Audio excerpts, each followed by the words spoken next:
Hey guys, you're in a nutshell with me, Ina. Nako, big news in Canada.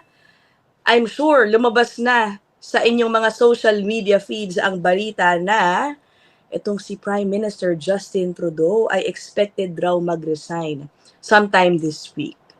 Okay, some reports are saying it could happen as early as Monday. That's already today in Canada. Some are saying by Wednesday. But what is clear is, kung sakaling totoo nga, ang sinasabi ng mga reports na to ay it could happen very soon. Okay? Naku, napakalaking balita, no? Itong si Justin Trudeau has been a Prime Minister for the past 9 years. Hindi man po sikreto, no, na according to surveys, siya po ang sinisisi ng karamihan o ng marami sa mga Canadians dito sa problema sa immigration system nila, ng bansa. Many believe that it was under his administration na nag-umpisa ang problema sa immigration, maraming fraud na nangyari, masyado raw po kasi siyang maraming tinanggap, hindi kinayanan ng kanyang gobyerno ang pagtanggap ng ganong karaming mga immigrants, dahilan kung bakit daw lumala ang healthcare problem at ang housing problem and other issues confronting Canada now. So ayun, wow. Guys, I am not a political analyst. I just like monitoring these things, watching this in the news. Banggit ko na rin po in previous episodes. Itong issue ng politika sa Canada is something that I admit I still have to learn more about. I need to watch more, read more, study more, and I hope you guys can help me, no? Nasabi ko na rin to in previous episodes. I hope you guys help me understand better with your inputs. So, ilagay niyo po yan sa comment section.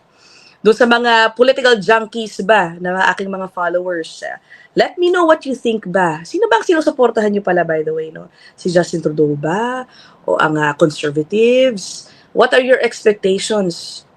And are you happy with these latest reports about Trudeau quitting his post?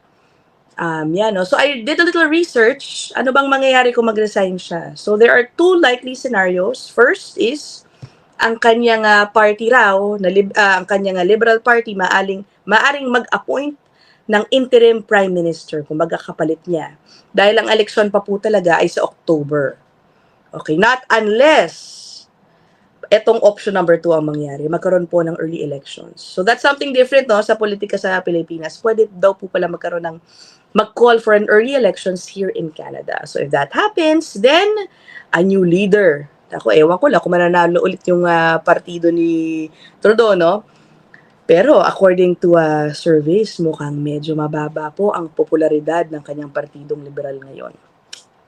So, yeah, if that happens, many are expecting that it is the conservative nominee, Pierre Poilievre, who will be the next prime minister. At yan din po ang aking gustong pag-usapan in this episode. Sino ba talaga itong Pierre Poilievre na yan? So, I will just share with you actually 2 clips na, I guess, viral clips na rin po ito. But in these 2 clips that I will be showing you, he is discussing the issue of immigration. Kaya rin po yan yung pinili ko dahil yan, alam niyo naman ang madalas natin pag-usapan dito, and I'm sure you being my viewers are also interested in this topic. Ayan, okay. So this is parang part of a year-ender interview he had with a popular opinion maker dito po sa Canada na may podcast, widely followed, who is Jordan Peterson. Yan po yung nag-i-interview sa kanya. No? Sige, play ko na po ito. Immigration? What's the scoop there? Oh, we have to slow down the numbers. There's no doubt about it. We have to end the fraud in the international student and the temporary foreign worker program. We have to. Well, Canada historically had a very effective immigration policy. We just have to get back to the best system in the world, which we had for 150 years. Even in the United States, both Democrats and Republicans used to say they'd get up at a microphone and claim they were going to replicate our system because it was an undeniable success. Immigration was not even controversial before Justin Trudeau because it was so well managed here for so long. Yan. Nako, sa mga matatagal na pong nandito, no? Do you agree? Totoo po ba yung sinasabi niya, no? Na talagang naniniwala din po ba kayo na before Justin Trudeau came into office, na okay, ang immigration system ng Canada. Because I guess, guys, if anything, I guess one obvious thing that we can also expect kung matanggal po itong o kung mag-resign rather, itong si Justin Trudeau is, naku, lahat actually ng mga pinag-uusapan nating immigration policy changes, they could all be scrapped, no? Could all be scrapped. It could be scrapped, it could be changed, it could be made even stricter. Nakita niyo naman dito, sabi niya, no, tuloy pa rin. Sabi niya, gusto niyang ayusin yung International Student Pathway, Temporary Foreign Workers Program. So yeah, a new leadership could mean even more changes. And some are saying that the Conservatives are even stricter towards immigrants. So yung sa mga matatagal nandito, let me know your comments down there. And we just need to get Yeah, it back was to that clearly system. viewed as a net benefit by the immigrants and by Canadians. Absolutely. Right. And in fact, the support for immigration was strongest in kind of the rural, resource, and agricultural communities where the labor was most needed and welcomed. And people integrated, they arrived here, and while we said to people, look, bring your traditions and culture.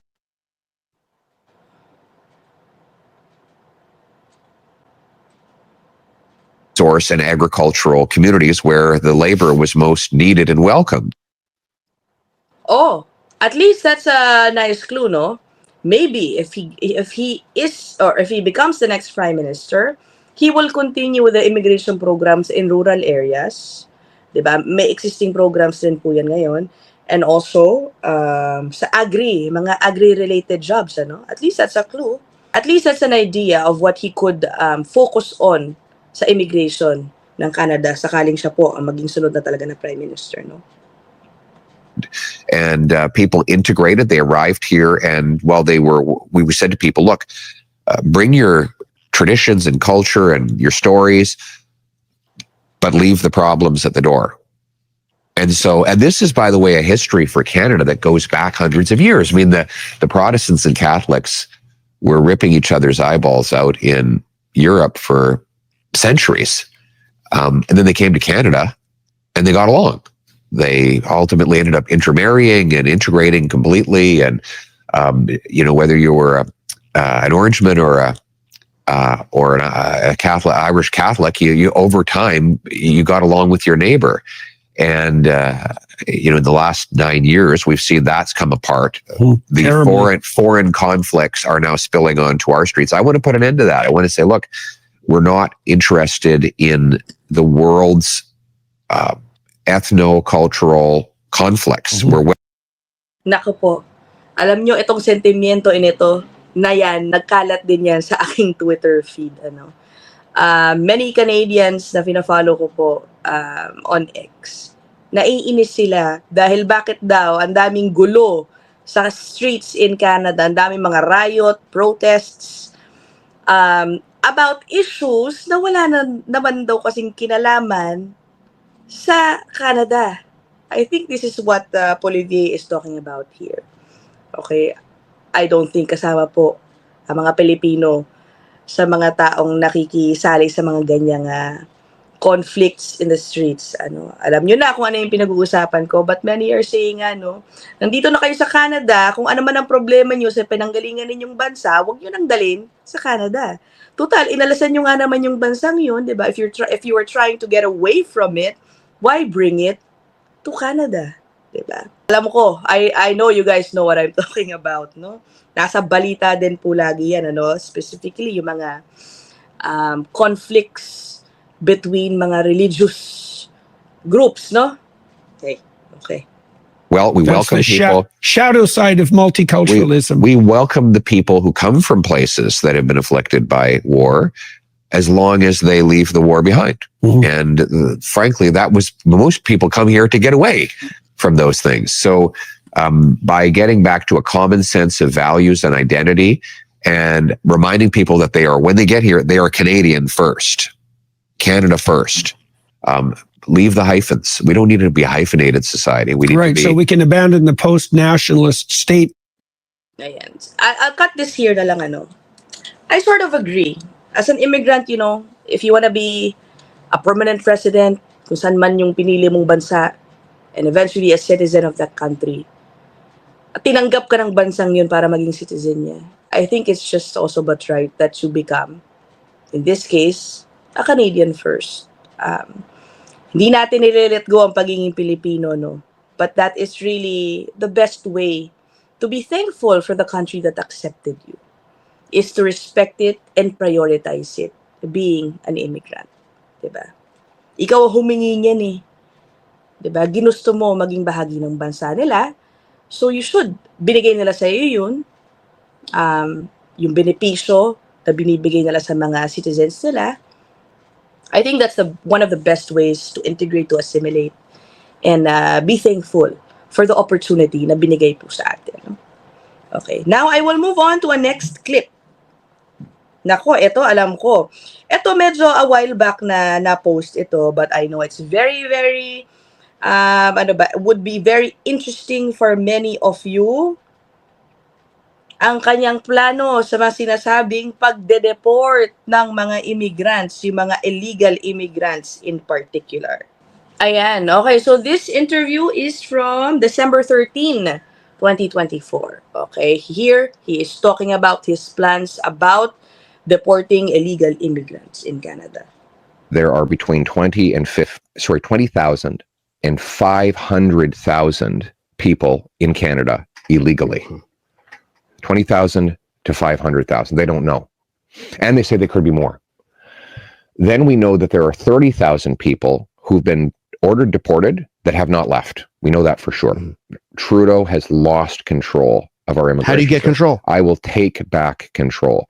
First of all, we will track down the 30,000 people who've been ordered deported, and I will have them deported from this country. They've been ordered deported. These are people who are not eligible to be here. We will find them and we will deport Do them. you have the resources for? Nako, we will find them and we will deport them. Yung sinasabing 30,000 na meron na talagang deportation order, removal order, pero hindi daw ngayon matunto ng gobyerno ng Canada. No? Nabalita na po yan dito sa Canada, and I've talked about it in a previous episode. No? But I have to ask, how will they find them kaya, no? How? Eh, nawawala na nga sa panahon ngayon, I don't know. I'm sure it will be a challenge. For that? We do. We just have to direct them to the front lines rather than the back office bureaucracies. Secondly, we will have a rapid approach to treating these new and mostly false refugee claims. For example, I think we should signal that there will be what I call a last in, first out. So people who submit claims now because they're frankly international students who want to stay, they're not real refugees, they're not bad people, but they're using the refugee system to try and stay.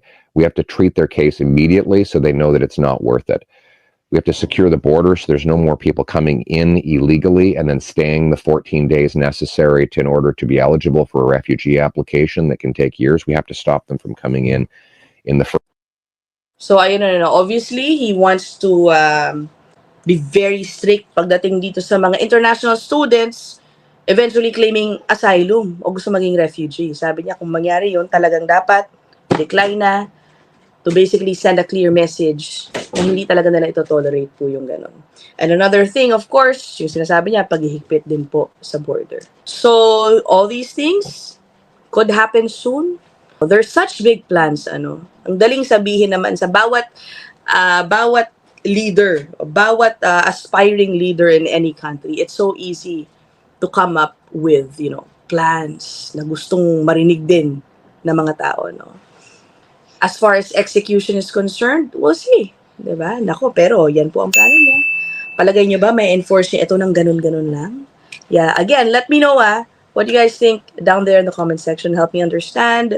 Help me have, a more realistic view of politics here in Canada. Okay, so that's it for now. I'll end this episode here. I'll see you guys the next one. Bye!